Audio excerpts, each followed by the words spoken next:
Good morning all. Welcome to the Licence and Regulatory Subcommittee, here to discuss the application for the premises licence for the Mad Platter, 7 to 9 Bridge Street. I'm County Councillor Linda Guppy and I'm chair of this committee. Have we got any apologies? No. Okay, can I just say that this hearing today is live streamed on the council YouTube site, so everything is being heard and recorded. We've got a set procedure that we will follow, and if people, when they speak, could they please use their microphones. Can I just take any declarations of interest, please? None. Thank you. I'll just introduce, I've introduced myself, I'll introduce the panel that are here today. My name is Councillor Dave Evans. I am a member of this licensing committee. Yeah, I'm Jim Higginson. I'm also a member of the Licensing and Regulatory Committee. Ewan Geely, Solicitor. Paula Harris, Democratic Services. Linda O'Gorman, Principal Licensing Officer for Monmouthshire. Chris Ryan, Senior Licensing Officer. Thank you. We're just welcoming everybody. We've just introduced ourselves. I've just to say for the gentleman who's just come in, this is a live streaming. It's taking place and open for all public to view on YouTube. Can I just ask yourselves to identify who you are and if you've made representation today?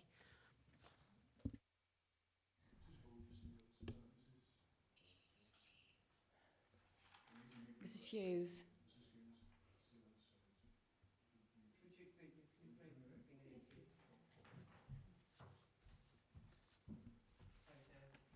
Hold a moment, I will get the process then Yeah. going. We can wait here, thank you.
Good morning.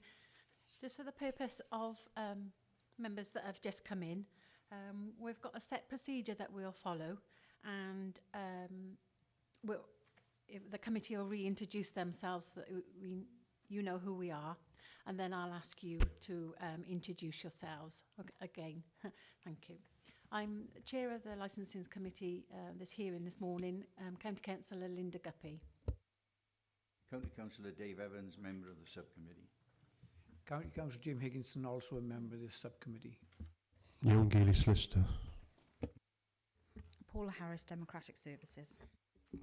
Lindro Gorman, the Principal Licensing Officer. Chris Ryan, Licensing Officer.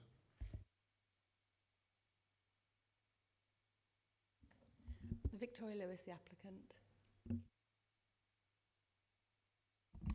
Councillor Sarah Jones, but here in the capacity as supporter of the applicant.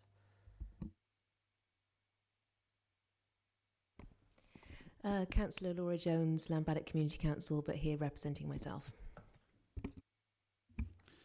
Clive Hughes, father to Victoria, ex-licensee of the Castle Hotel, Twin Square Usk, and also the Three Salmons, supporting the applicant. Hayley Banfield, friend of the applicant, in support of the application.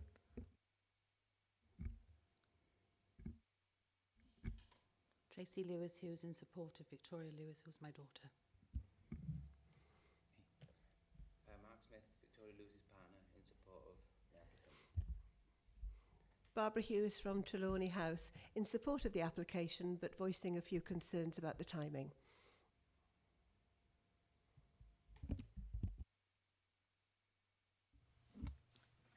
Thank you for that. Has everybody got reports and all the paperwork? Okay. And we'll go over to the licensing officer then, who will present the application. Before I actually start presenting the application, obviously there's quite a number of you here today. You as the applicant, Victoria, you were able to have a representative, a legal representative, or somebody on your behalf. Obviously there's quite a number of you today that's here, sort of being your parents. Who would you like? Would you just like yourself to actually sort of do the application, or would you like somebody to represent you if you're stuck in any way as well? Just so we're clear before the committee actually starts. No problem. Sarah Jones I'd like her to be able to. Sarah Jones is able to speak in her own right anyway, Okay. because she's actually made a representation in support of the application beforehand. So the other lady, who's at the back, you're able to speak as well. Okay. Clive Hughes. Okay, the other ones, and unfortunately, unless you're sort of representing the applicant, you are unable to sort of really sort of make any further objections or any representations today. It's only those that's been done before and that's in the body of the report. So you're sort of clear on that. So you're going to have Sarah and yourself, and then the lady at the back then who's made the representation. And Clive Hughes. And Clive Hughes, sorry, yeah, okay. Thank you. Just so we're clear before we actually start the hearing. So can I, sorry, I forgot to say, in the main body of the report, there is a mistake on the timing of the licensing that's been presented today. It's on 3.10 under live music indoors, which should read Sunday to Thursday, 10 o'clock to 2300 hours, Friday to Saturday, 10 o'clock to 2400 hours. That's on page 3 of the printed report, 3.10 on the body of the report point. Thank you. Sorry, Linda. Okay. I'll make it clear as we're going along where that error was, but you've all been informed of it prior to the actual report. It's just an error in the report itself. You would have received letters and notification from the police with that agreed time anyway, okay? But I'll go through it to make it sort of clearer to yourself. So if I go through the crux of the report, if there's anything you're unsure of, by all means stop me, all right? And then I'll try and explain a bit further to yourselves. An application was received from Ms Victoria Lewis for the Mad Platters 7 to 9 Bridge Street, ESC NP15 1PBQ. It was for a number of regulated entertainment, be it supply of alcohol, recorded music, live music, late night refreshment, and obviously got the hours of opening on the application. The original application was to cease at 0100 hours. And then the actual premises itself would close at 01:15 hours, and that was in 3.1 of the report. In 3.2, there was a number of items under the licensing objectives which the applicant has stated how she would run the premises. So that's in 3.2 of the report. I won't go into detail of that because the actual application itself changed. This was due to representation that was received from the police, and also similarly from a person near the venue made a representation, and it was agreed, a number of factors was agreed, which is those that I will actually go into detail, what was agreed and what was then resent out to the original objectors. Okay, so in 3.10 of the report, it actually gives you a full idea of what was actually agreed upon, be it from those representations. So basically what's been decided on today is the supply of alcohol on sale Sunday to Thursday. The times will be 10 o'clock to 2400 hours. Friday to Saturday, the time will be 10 o'clock to 0100 hours. Recorded music, the times will now be indoors. The recorded music will be Sunday to Thursday, 10 o'clock to 2400 hours. Friday to Saturday, 10 o'clock to 0100 hours. Live music, this is where the error was, is actually Sunday to Thursday, 10 o'clock to 2300 hours, and Friday to Saturday, 10 o'clock to 2400 hours. Late night refreshment, Sunday to Thursday, 2300 hours to 2400 hours, Friday to Saturday, 2300 hours to 0100 hours. Hours open to the public then will be Sunday to Thursday, 10 o'clock to 15 minutes past midnight, and Friday to Saturday, 10 o'clock to 1500 hours. Now, with regards to the operating schedule, because of the number of items that Gwent Police wanted to put in 3.8 of the report, and then the person living nearby in 3.9 of the report, the actual operating schedule, or should I say the conditions of the licence, is now, I'll quickly go through it, is to make public aware of drink driving, overindulgence and drink consumption. The Prevention of Crime and Disorder now reads installation of CCTV and an appropriate alarm system. The CCTV will record all licensed areas of the premises, shall be in operational at all times the premises are trading. All recording shall be retained for a minimum of 28 days and made available to an authorised person upon request.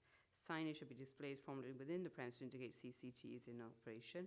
No alcoholic drink shall be allowed to be consumed outside the premises. Public safety, to make public aware of hazards where applicable. Prevention of public nuisance. Signage to respect adjoining business when leaving the premises. If live music is being played, doors and windows to the front of the premises will be kept closed to minimise escape from the building. If regulated recorded music is being played, doors and windows to the front of the premises will be kept closed to minimise sound escape from the building. Challenge 21. All staff shall check ID of all persons who appear to be less than 21 years. Publicity material notifying customers of the operation of Challenge 21 shall be displayed at the premises. So that's the change in the actual licence original application that was agreed upon by the applicant following representation. This was then sent out to the original objectors to make them aware of the new agreed application, to see if they still wanted to pursue the actual representations. We did in fact get, within the body of the report, we give them a deadline date, 2 persons living nearby and 1 person who is representing a body of residents, which the lady is actually here today. We had a further one this morning who, out of the original objectors, said they wanted to still pursue the objection, but is not present today, was unable to make this hearing. But looking at the objection, the actual synopsis of what the objections are about in 3.11, there is no difference to that. Basically, it's there are concerns. In the past, there's always been a problem this summer where bedroom windows have to be left open to allow ventilation. Music from local establishments clearly be heard inside our house. What I have to bear in mind, and when a decision is made today, obviously that the person there has made reference to other establishments, we have to only deal with the actual application that's here today, not other establishments in the area. Many of the houses in the area are prevented from installing double glazing due to conservation area. Under current laws, it's to be expected that customers will smoke outside the premises, and it's reasonable to assume that they will create some noise. Likewise, customers will inevitably make noise as they leave the establishment at the end of the night, whether they are walking home or being picked up by car or taxi. Not only would the noise be unacceptable, but further unpleasantness would be created by the housing in of people to the town, as has happened in the past with the company in rubbish, bottles and debris that would follow. The 8-bedroom, 2 in each property house is at the rear of the Trelawney House. On health grounds, to grant a licence from 10 to 1:15 a.m. daily will have a disturbing effect. Obviously, that's been changed in the actual application. On the well-being and sleep of the 4 owners, this is unreasonable and unacceptable. These flats are in prime location of garages, and we feel that granting a music licence for the house will affect the market value of our properties. There are dozens of homes in the immediate area that would be disturbed by noise and late-night revellers if this is allowed. We already get woken by people late at night, early hours on the street outside, find beer bottles, broken glass, etc. on the street outside our house. There was one person in the ladies' here today who was supporting the application. I welcome the initiative being taken by the applicant, a local resident who is keen to see a thriving and vibrant ESC. The new premises will provide the opportunity to broaden the offer of services we currently have in the town centre and will no doubt benefit all businesses in that it will encourage footfall through the town centre. The applicant, if successful, will also help support job creation. I fully support the applicant in her endeavours to create a new business for the centre of ESC. So that's the objections and the person that's in support of the application itself. The legislation referring to how we can actually deal with it is in 3.13 with regards to noise issues, 3.14 of this report, and also the Act that we would have to take into account, the Licensing Act and the guidance within that Act and all the policies of Monmouthshire County Council. I won't go into depth on that, it's in the main body of the report.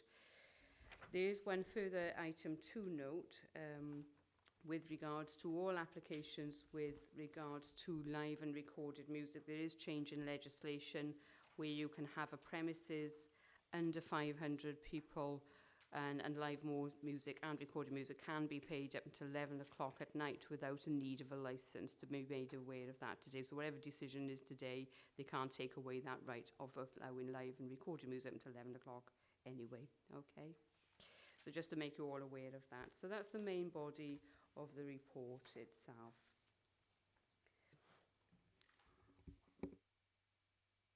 Okay, thank you.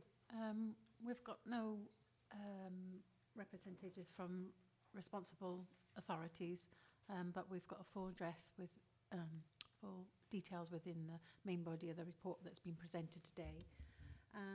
If I can reiterate, the only responsible authority that actually made a representation was the police.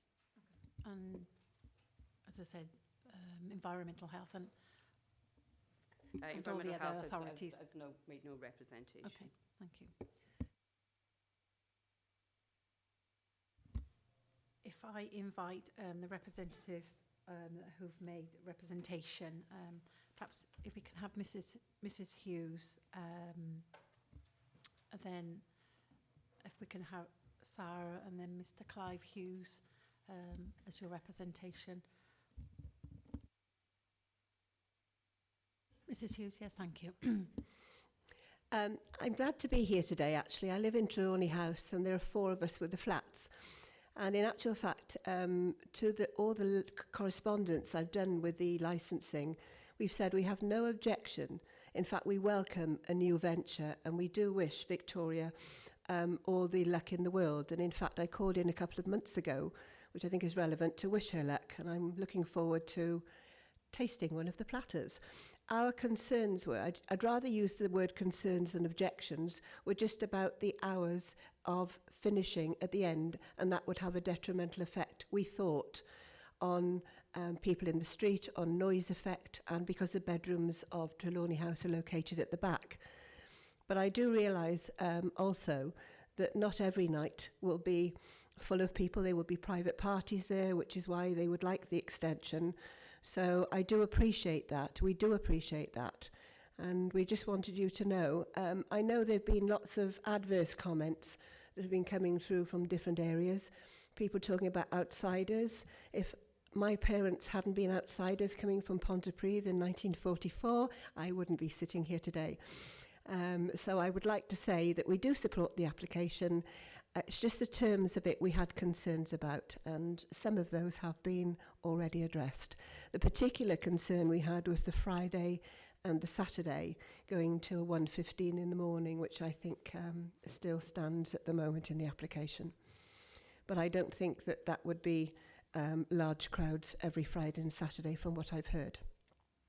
If I can, the recorded music, the request for Friday and Saturday is until 100 hours, not 1:15. Okay, And live thank you. music, Friday to Saturday is to 2400 hours. Yes, yeah. Yes, I appreciated the fact to hear that the times had changed from what I'd received in the correspondence. Thank you. Yes, and also the Linda, the changes that we had today, applicants, everybody's had those changes written, have they? All the applicants would have been informed originally of the correct times, which was in the letter itself, the body of the letter going out. It was only a slight error in the actual report that's been heard today, but they would have been made aware prior to this. Fine, Okay. Can I just add, Thank you. my neighbour as well, she's unable to be here because she's chairing a meeting. And I know she feels exactly the same way. And we will be looking forward to coming along and tasting a platter in the Mad Platter. Thank you. Thank you. Was it ladies first, Sarah, if you want to make representation. Yeah, sure. And I think it's, really heartening to hear some of the positive comments there. But I just wanted to give a wide overview on why I feel this venue, or venture rather, should be supported today through the granting of a premises licence as it stands in the application.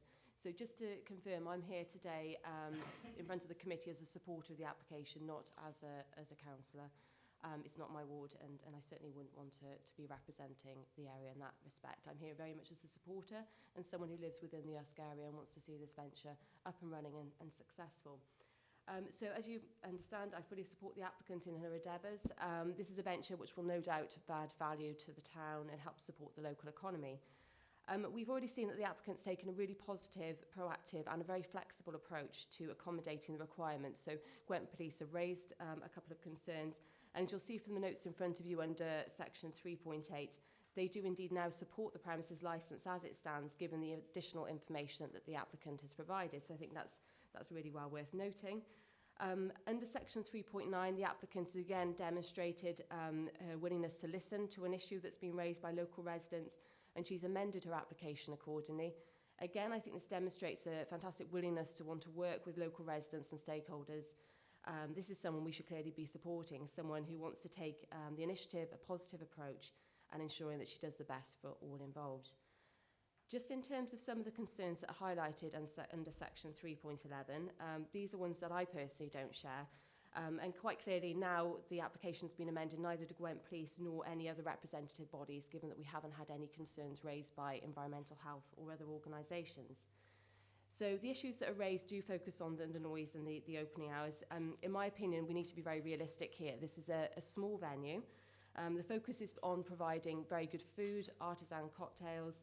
Whilst there will be some live music provided, this won't necessarily be on a daily basis, and we're talking of local acoustic acts, nothing of any great volume. We already have very many venues in town which provide live music and entertainment on a much larger scale, and we do need to look at this venture individually in a proportional manner. We shouldn't be unfairly penalising the applicant when her offer is complementary to what is already in existence and will provide much less in terms of the noise impact than any other venues on the high street that exist. Just turning to some of the local support that the applicant has, I just do think it's worth touching on that. And whilst it's not listed in the bundle of papers you have in front of you, if you do get the opportunity, and possibly you won't get a chance during the meeting, but have a look at the Facebook page for the venue. It's received so many likes and comments, including over 60 supportive messages from individual respondents. Just very briefly touching on some of these. One comment, the whole of us should be behind any positive opening on their high street, and this is from a local business nearby. Another, I think it's great to see another local business on the high street. There's so much call for many of those empty buildings to be put into use and make the town thrive again. Sarah, we have to consider the information that is available to all. So, sorry, but thank you for making I won't go through those comments then, but needless to say, there's a lot of support within the local area. So just sort of summarising up on some of the points before you no doubt will have questions for ourselves and the applicant. So 10 to 15 years ago, Usk was a very thriving town centre with at least double the amount of pubs and restaurants that were currently in existence. Quite clearly, this new venue will offer, venture will offer a new type of food and drink establishment, one that focuses on quality of service and product. By widening the offer of the town centre through ventures such as this, we'll start to revitalise our high streets and help our communities to prosper and thrive, supporting local employment and encouraging visitor spend. I do believe that any concerns regarding noise personally will be unfounded. Whilst I can understand possibly the concerns of the small minority, I think we do need to be reassured by the approach taken by the applicant, the fact that the Gwent Police support this application and that there are no objections by Environmental Health, and we don't believe that this is going to generate any kind of noise impact that would have a negative impact on the local area. So finally, in summary, if we're to support our Monmouthshire high streets, then I think we need to be wholeheartedly supporting ventures such as the Mad Platter kitchen. The vast majority of those living in the town centre are fully behind the applicant in her endeavours, and I'd go so far as to suggest that this venture could be exactly what Usk needs to help regenerate its town centre and provide long-term benefits to all those who live in the vicinity. Thank you. Mr. Clive Hughes. Thank you. Having been a licensee in Usk for the best part of 15 plus years, I've seen many changes, my wife and myself, in the town. And since we left approximately 10 years ago, the town itself, I think you'll agree, has been nothing short of in demise. The residents around the premises, in short, we have 3 bedrooms opposite in the Three Salmons, which come onto the front but are actually in the attic space, so have no bearing whatsoever on the front of the main street. I know these bedrooms because we had the Salmons for 7 years. The music side coming from the Mad Platter would be pretty well be distributing into the car park. There would be no noise coming from the back end because that only constitutes the kitchen and is surrounded by an 8-foot brick wall. So I foresee no noise being distributed near Trelawney House whatsoever.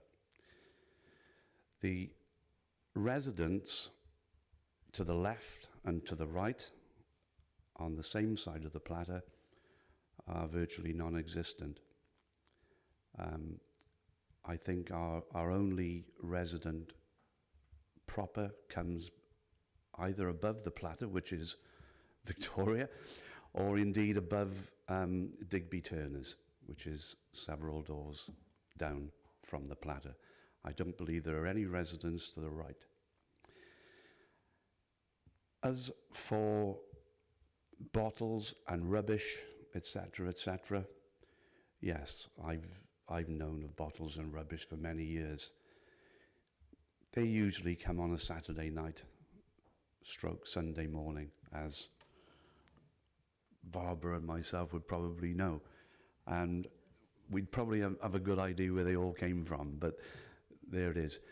However, times have changed, and I just feel that maybe with the Three Salmons opposite, with their wedding receptions, etc., which they're very good at, very successful at, but they can't all stay at the Three Salmons. So consequently, they take their treasures and unfinished goods straight down Maryport Street, past Trelawney House, to go to the King's Head. It'd be best not to comment on other businesses, please. Thank you. Well, I'm actually giving you the reason why they take their goods home and travel down Maryport Street to stay at the King's Head, which, again, is a very, very big hotel which are accommodating a lot of people. Going back to the White Hart, which was open on the corner many years ago, that, again, was a troublesome premises, which is now closed. We're in a new era, and I believe that this particular era and the success that I know it will bring to Usk can only be complimented. And I wish Victoria, my daughter, and her partner all the luck in the world, and with our support, I'm sure it will be. Thank you. Thank you.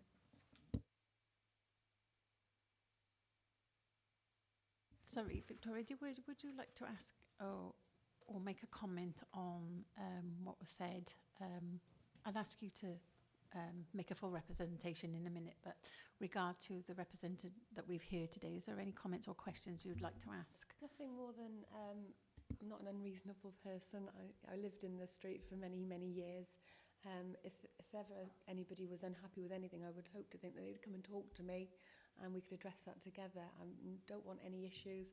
I want to just have a business that's successful for me and my daughter. So fingers crossed we'll get that today and we'll be able to go forward. Yeah, just a couple of questions. People smoke. Now, I know how wide the pavement is. You know, all the pavements are in Usk. They're very narrow, in fact. If people would want to smoke, would it be out the front or out the back? That's the one question. Could you answer that first? There is a space to the rear of the building which could house a few smokers at a time. I have had conversations with Chris and the person from the police regarding this matter, and they've obviously said if that space is available to use, then that would be recommended, and I would follow those guidelines.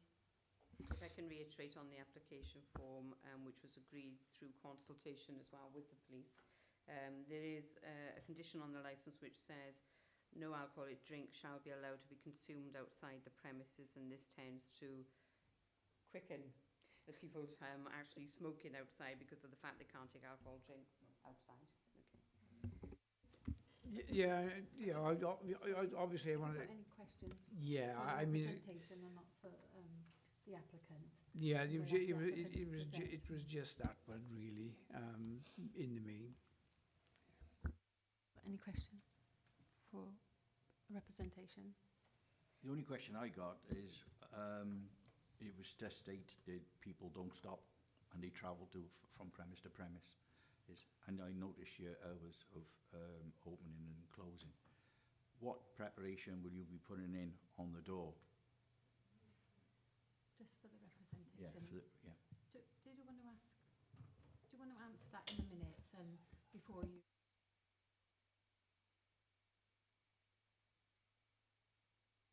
We've got no questions directed for the representation.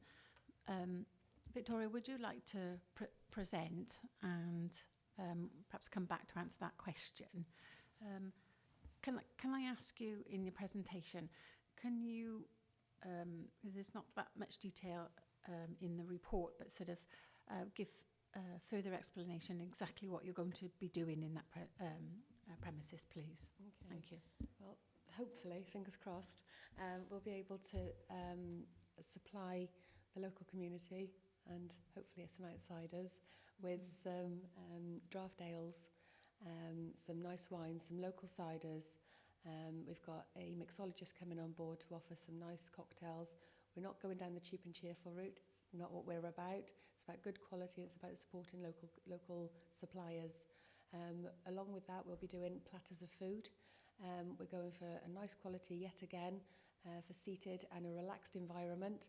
I don't want to have, let me just start with that again. People these days, their lives don't finish at 5 o'clock anymore.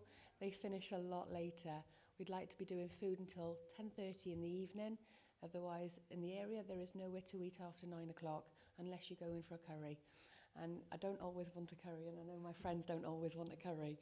So we can bring our work into the establishment, because I know, and the girls, we work later on in the evenings with our laptops. And it's nice to be able to go somewhere, have something to eat, have a nice cocktail, and chill out. We will have some background music, which is going to be in support of a local acoustic person, and it would be nothing more than a background noise.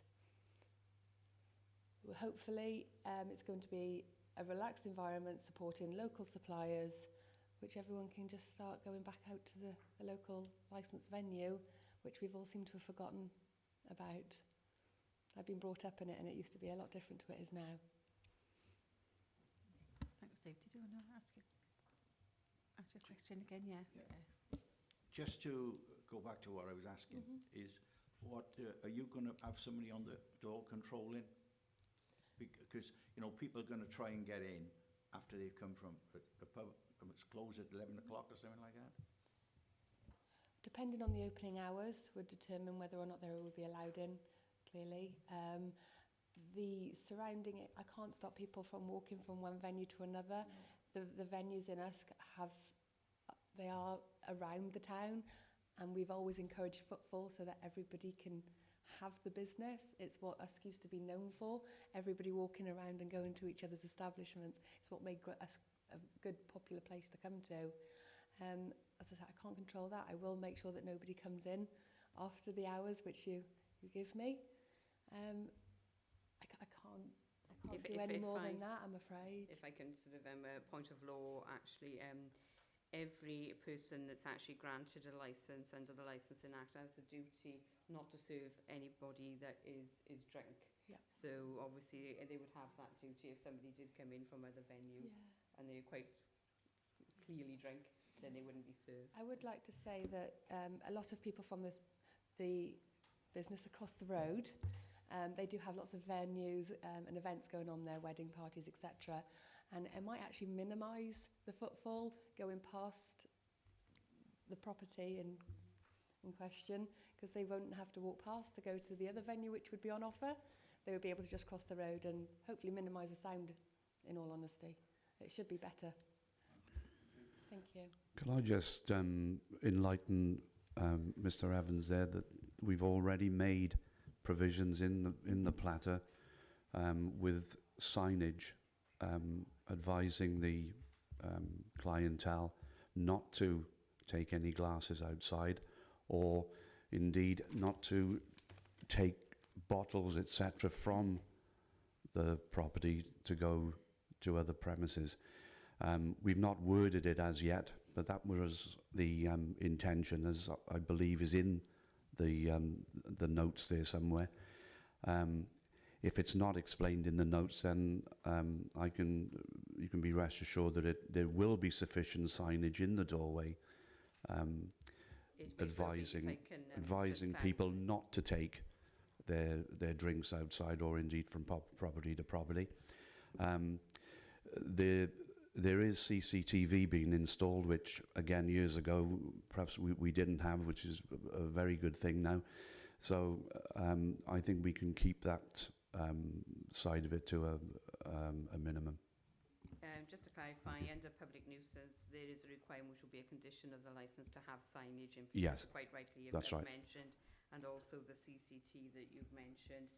Furthermore, the actual application itself for the supply of alcohol is on sales, so that means then you couldn't actually allow a person to buy a bottle to take out being sealed. Correct. Because it's only for alcohol consumption on the premises. And also a condition of the licence states no alcoholic drinks allowed to be consumed outside the venue. Correct.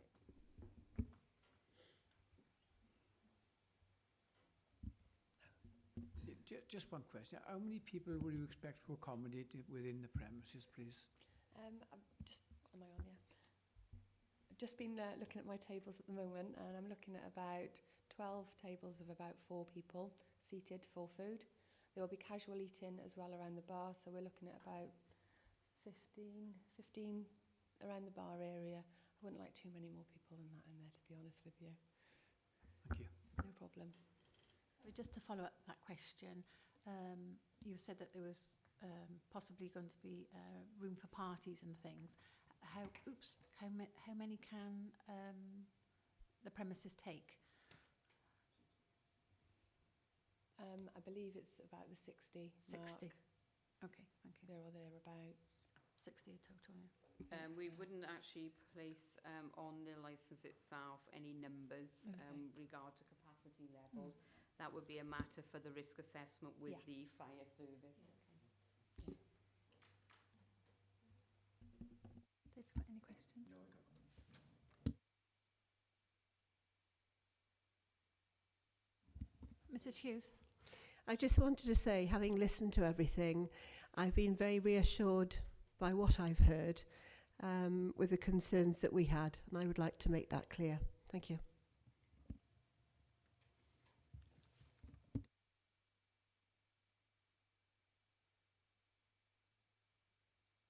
Want to sum up, Victoria? I don't think there's any further questions at the moment. Just for further sum up Just a your summary then. feelings really to the I rest of the just want to committee. be able to bring some business to the town and give people what it is that the town's missing at the moment.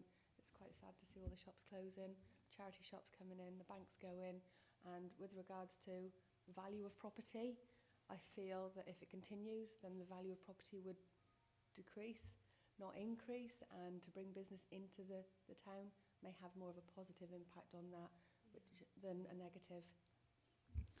Thank you. Thank you. Could I just bring to your attention one final thing, that my wife's personal licence goes onto the premises.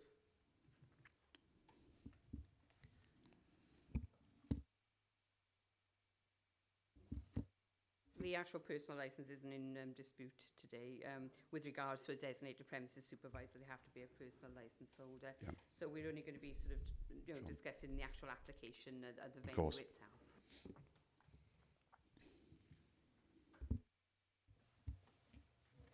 Okay, if there's no further...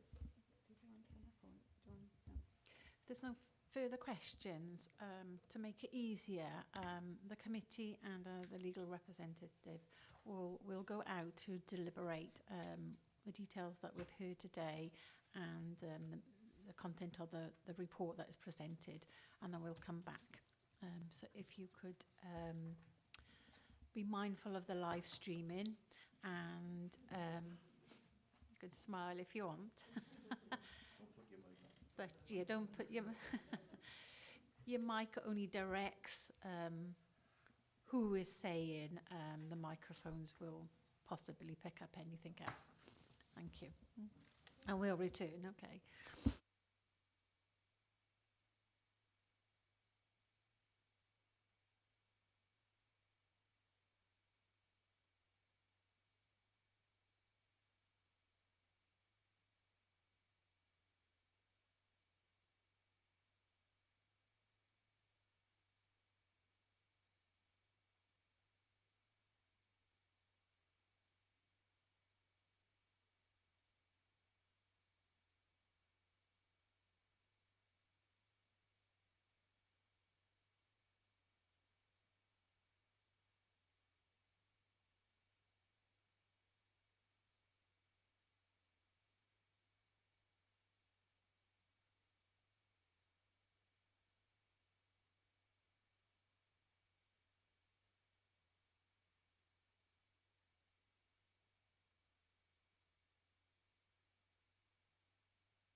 Thank you very much for your patience. We have deliberated and considered this application, and we have formulated a statement for you today. Yes, I'll read the statement out. The subcommittee have considered your application for premise licence for the Mad Platters 7 to 9 Bridge Street, Usk. We have heard representations from the applicant and residents with concerns. We have also taken into account any other written representation and objections received. In reaching a decision, we have regard to the Licensing Act 2003, the licensing objectives, the Council's statement of licensing policy, and the guidance issued by the Home Office. In taking into account all of the above matters, any other relevant registration, for example the Human Rights Act 1998, and all the relevant circumstances of the application. The following points were discussed, and it was felt that this application is a good application. We can't see any concerns in terms of public nuisance, and there will be no increase in nuisance as far as we can see. We've also taken into consideration the opening hours, which we note have been modified already, and there is CCTV to be installed all to the satisfaction of the police. We have therefore decided to grant the licence as applied. The applicant, well obviously it won't be the applicant, but any objector may appeal to the Magistrates Court against this decision within 21 days of being notified of the decision. The objector and the applicant will receive written notification of this decision within 5 working days. Thank you, Mrs. Lewis, for coming. And can I thank all the representations that have come today and spoken and listened, and also for the Mrs. Hughes for coming and expressing your concerns, which was appreciated. Thank you all. And I hope that this venue takes off and entertains the people. And we hope not to see any negative concerns at a licensing hearing. I wish you well and a vibrant business. Thank you. Thank you very much. Look forward to seeing you in there, hopefully.